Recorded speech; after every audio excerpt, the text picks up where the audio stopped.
Well, hello from the MCG, where the Lions are just finishing up their training session / walkthrough. Looked like a fairly light session for them, but they're now out there embracing the fact that they're on one of the most famous pitches in Australia, playing a bit of cricket, a bit of football, having a bit of a laugh, lingering long into the afternoon here as they finish up their captain's run and begin their final preparations for the second test. For them, it's a decider. If they can win this, back up their victory in Brisbane, they'll put the series to bed and then head to Sydney. For the Australians, well, their backs are to the wall. They know it's do or die. And the place might be a little bit quiet now, but in 36 hours, really, it'll be very different. There's more than 90,000 people expected to come to what is one of the most iconic venues in Australia. It's a magnificent place. I was here for an AFL game in 2018. When it's full, the noise, the scene, the spectacle, it's just incredible. What a place for the Lions to play a test, what's effective, as I say, a test series decider for them, the second test. They've never won a test in Melbourne. They lost here in 2001, that game that changed at halftime when Joe Roff scored his try, that intercept off Johnny Wilkinson. They went on to win the series in Sydney. They lost here in 2013, a scrappy game, a second test, and the Lions went and won the series the next week in Sydney. And Australia are hoping to kind of lean on that history they have very obvious motivations going into this game. So those games were across town in the Dockland Stadium, what's now known as the Marvel Stadium, where the First Nations Pacifica game was on Tuesday.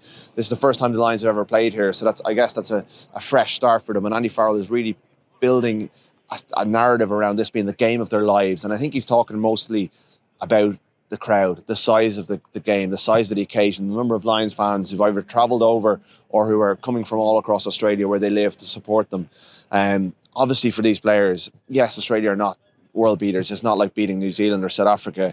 They haven't been great in this series. It hasn't been a massive challenge, but still, a lot of them will never get to play for the Lions again. This is a once-off shot to win a series in that red jersey, and it's massive for them for that reason. So we've got 3 changes to both teams.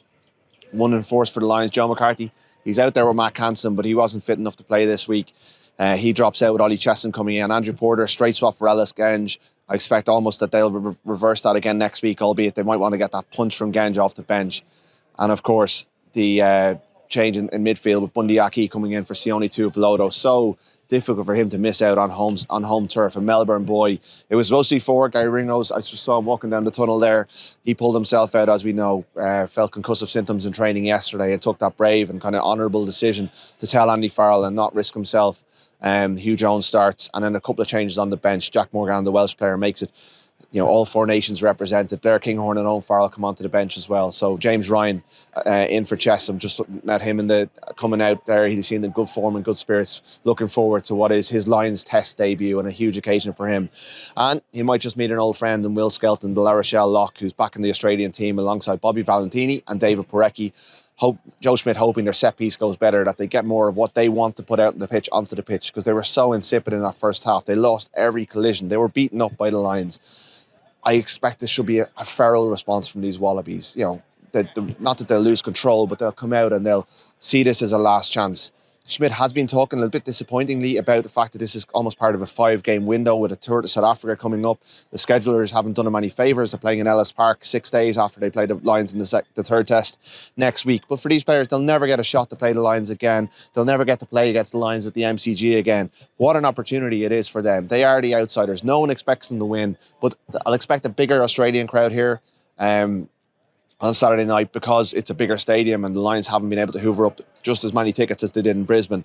And you would imagine that the Australians, proud rugby nation that they are, will deliver something different, something harder for the Lions to overcome. And what the Lions want to do is rise to that challenge, put this series to bed. They want a 3-0. They want to go through Australia unbeaten.